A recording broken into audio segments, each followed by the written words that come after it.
Jets. Here we go, baby. It's all green. That means time to talk some Jets football. Jets. My partner very happy about that.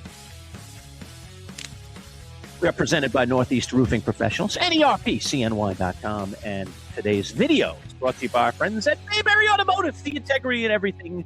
Guys, and we'll hear from them in just a little bit, but let's get right to it. We got our Jets insider from ESPN New York and the Jake Asman Show. It is the one, the only Jake Asman. How are you, sir?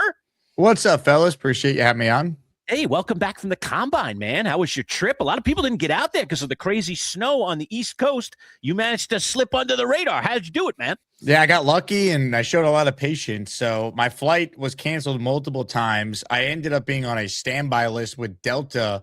And because of that, I called Delta. This is Saturday night to try and get my flight moved up from Monday to Sunday. But the flight they moved me on was Sunday night. I didn't feel good about that one actually getting out, given the details of the storm. So I waited on hold with Delta to try and get on a different flight or just confirm, am I actually on the standby list or am I on this flight? Because the app was crashed and it was glitching and showing I was on two different flights. So I had no idea what was going on. And one was at LaGuardia, one was at JFK. So long story short, I'm on hold with Delta Saturday night until almost 2 a.m, 4 hours and 47 minutes before I spoke to a customer service representative who thankfully was able to switch me on a 2 o'clock flight that then was delayed, got out around 5 on Sunday of last week. But thankfully, it got out, and it was one of the last flights out of JFK. Wow. So my patience of being a Jet fan, I guess, paid off because I showed patience of being on hold with the Delta music blasting over and over again for almost 5 hours. But that's the only reason why I was one of the lucky ones that got out of New York. Yeah, it must have been like going to It's a Small World ride in Disney, and you're just singing it for the next 10 weeks. You know? Exactly. Yeah, it was rough, man. I mean, I had to like get on speakerphone off to the side, but then it's like I would be paranoid. I don't want to lower the volume too much because I don't want to miss it if they do actually get back to me. And I don't know. I'm just glad that it worked out and I was able to be there. Well, more importantly, let's talk about what you saw because there were some amazing performances. So who wowed you at the Combine?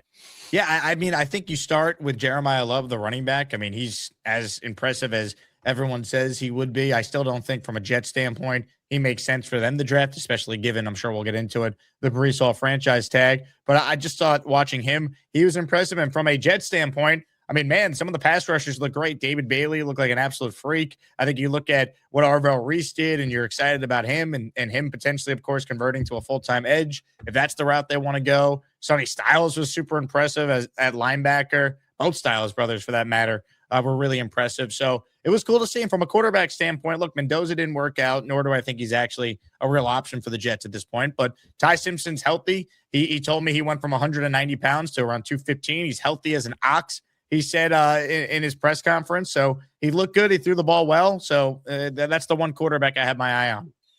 Jake, you already know a lot of stuff. So what were you able to take away? Because you spoke to a lot of people at the Jake Asman Show desk, Rich Eisen, a bunch of other very talented people during your time out there. Was there something that you learned or something that was the most interesting takeaway from the bevy of interviews that you performed at the Combine? Yeah, I think this draft is better than people give it credit for. I mean, there's no quarterbacks that get you you're truly excited like a couple years ago when you had like 4 or 5 guys go in the first round. But Mendoza's going to go 1, and then we'll see what happens with Ty Simpson. But there's some good players in this draft. It's fascinating that it feels like the consensus as of now is that some of the best players in this draft happen to play non-premium positions, right? Running back, guard, outside linebacker. So I think teams have to really debate, do you go best player? Or do you go out there and you potentially just take a player that might not be as highly graded on your board because he plays a premium position? So the debate of value and BPA, I think that's going to be a theme with teams, especially in the top 10, like the Jets are second overall. All right, let's talk about Breece Hall. That is the news for Jets fans. They decided to go franchise tag with him.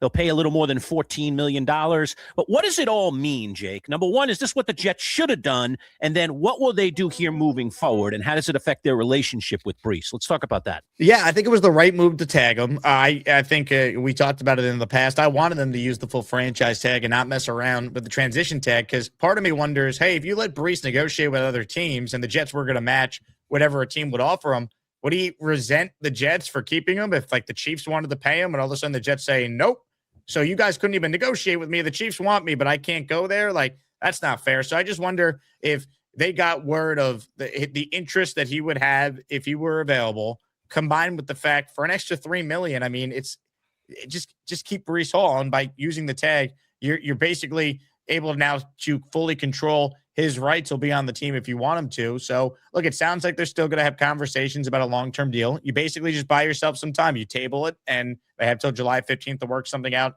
long-term. I hope they could get something done. 2 or 3 year extension, I think makes sense. Around $33 to $35 million is kind of what I had in mind. But I think ultimately making sure Breece Hall, however it's done, is on the Jets in 2026 is the right move. And I'm glad the Jets did what they did. Jake, you're running out of space on your LinkedIn. Jake Asman Show, ESPN New York. There's a lot of things on there, but we need to add another one to it. Translator. Breece Hall tweeted this out after being tagged, and he said, quote, always been the type to bet on myself. Been working. See y'all soon. Love. Crossed fingers emoji. Jake Asman, what does this mean?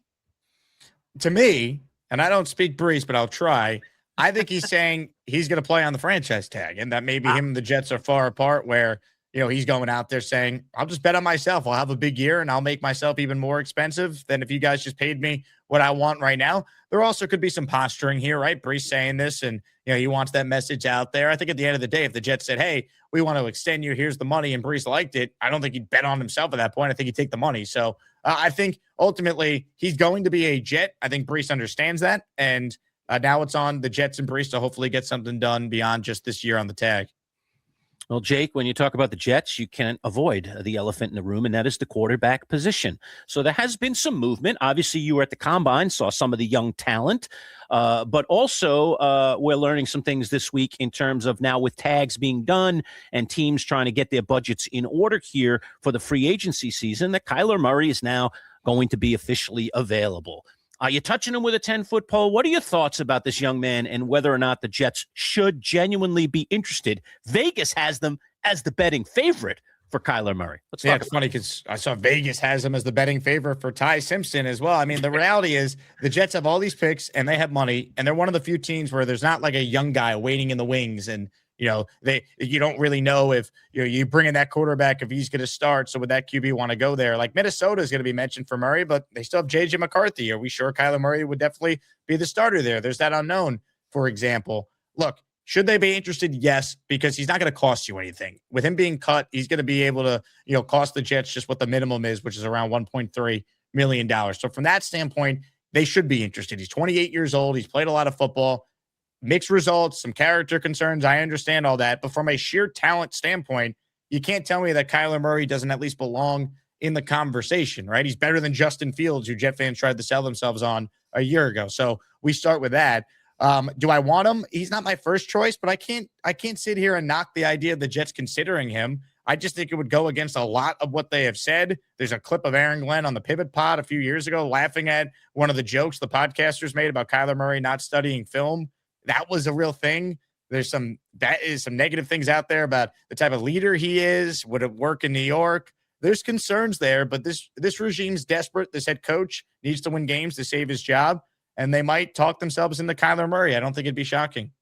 Jake, you said that Kyler Murray wouldn't be your first choice. All right, let me try to guess. I'll throw another name out there that Mike Garafolo of the NFL Network said the Jets are doing some work on. Tua Tagovailoa. That's got to be the favorite for Jake Asman, right, Jake? The Jets are apparently actually doing work on this guy. Oh, Lord. If you want to lose any Aaron Glenn truther out there that's left, go sign Tua. All right, Boy Green, you're Mr. Positive no matter what. If the Jets sign Tua, I'd love to see you try and spin this as somehow being a positive. I mean, the Jets signing Tua would be like the quarterback version of them hiring Adam Gase. You can't do it. He can't play in the Northeast. He struggles in the cold weather.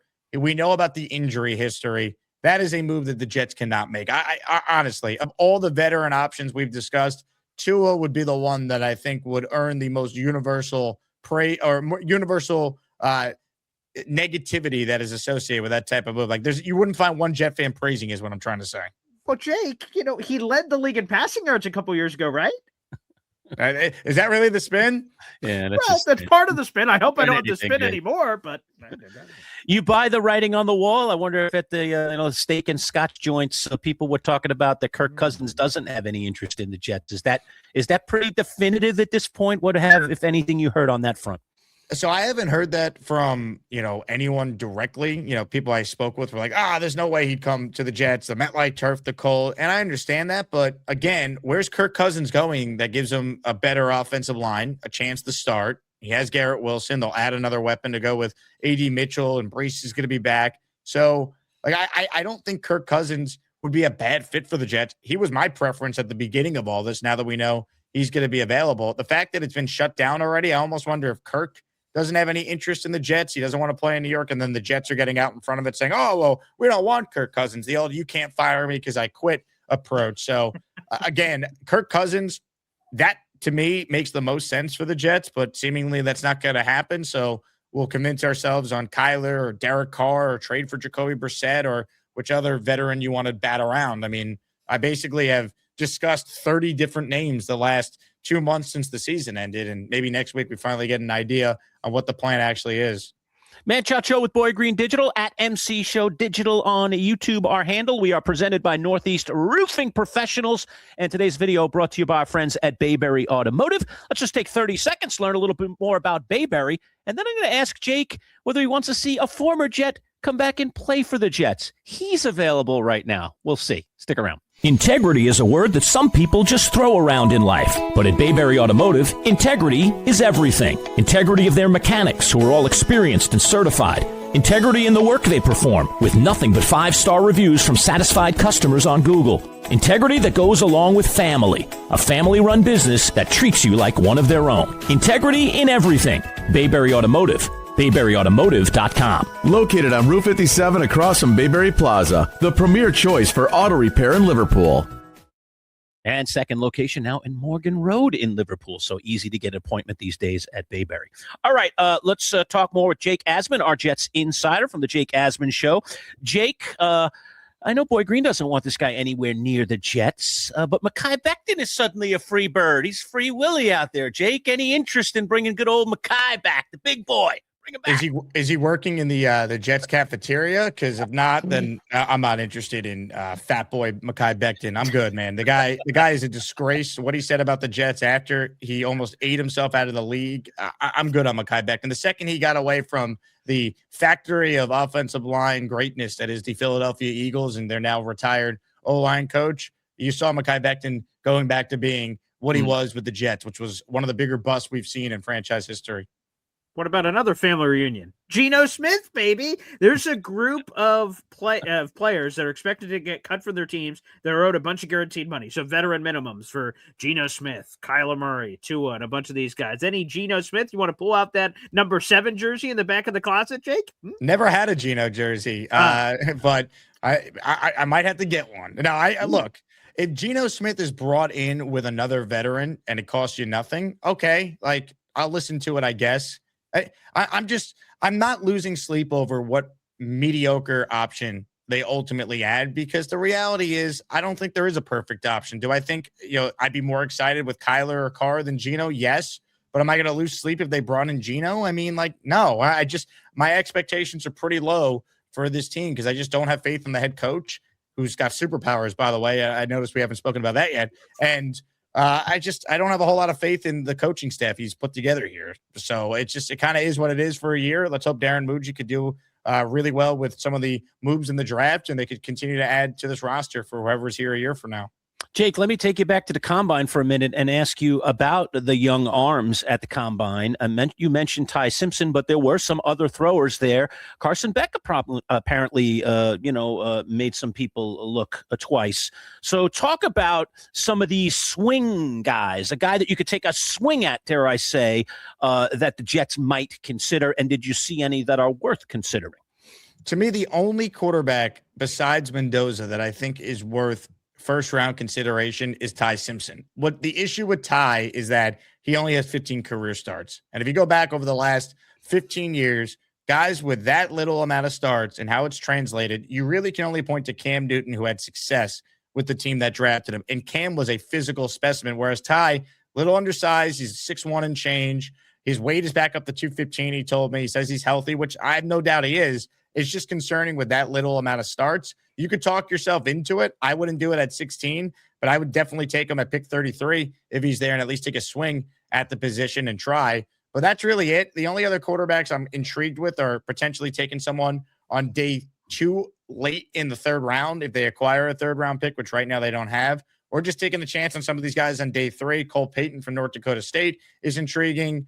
Taylor Green from Arkansas, physical specimen as well. He's intriguing. Drew Allard's healthy. I think he's got a chance to be, a productive player if he gets in the right system and they could coach him up. He's got all the physical traits, but you're not talking about anyone that you're going to be that excited about. I just think they're going to, if they don't do it early with Simpson, I don't think they're going to do it with any other quarterback till we get to the 3rd round on. Jake, back to the veteran route. You did mention, who is your preferred quarterback choice? Kirk Cousins. Oh, okay. So even if that possibly can't happen, that's the one you want to go down. Yeah, I'd pursue him. If not, I think Kyler or Derek Carr would probably be next up. Or if it doesn't cost a ton to get Jacoby Brissett, and then a different veteran, I'd bring in. If it didn't cost a ton to get Mac Jones, I know Jet fans just hate the idea of a Patriot coming to the Jets, but Sam Darnold was rebuilt in San Francisco. Could Mac Jones be a guy that's now been rebuilt and could actually succeed somewhere else? Are you interested in him at all? Mac Jones, for anything more than a 4th, I'm out on. That's my thinking on him. I'm worried of what he looks like when he's not being coached by Kyle Shanahan. I saw some rumors at the beginning of the offseason. Oh, it's at least a 2nd. If you're the Jets, you're not trading 33. Are you really trading the 44th overall pick for Mac Jones? I wouldn't. I'd rather just spend money on a quarterback where it's not costing you any serious draft capital. And whoever they sign, my big thing is this: don't have a contract that affects your dead money for 2027. How many quarterbacks are the Jets going to pay that doesn't play for them? It's about to be Justin Fields. Aaron Rodgers' cap hit is still counting on the books for another year. Like, whatever they do, set yourself up where you're not dealing with any significant quarterback cost for 2027 if it doesn't work out with whatever the plan is for 2026. All right, Jake, last one. You brought it up earlier. Aaron Glenn's superpower is calling plays. So that's good news for the Jets because he's calling plays in 2026. Superpower comment. I saw that's got some legs on the Jake Asman show. Yeah, I mean, look, the thing that he didn't mention is, in addition to, his superpowers of play calling, he can nap, and like a 10-second Aaron Glenn nap, Boy Green, it's like you or I getting 8 hours of sleep. So that's the big thing. So Glenn resting his eyes real quick at the combine, another one of his superpowers. That's how he could work hard all night, all day, and he could be the head coach, unlike any head coach we've seen before. Well, perhaps he was the man with the cape that was with George Costanza's father. I mean, maybe he was the mysterious man with the cape that everyone talked about. Good Jake point. Asman, as always, my friend, great to talk to you. Thanks for giving us a little love coming out of the combine. We'll talk to you again next week. Thank you guys for having me. And man, next week it's going down. So let's see what the Jets finally do. Yeah, baby.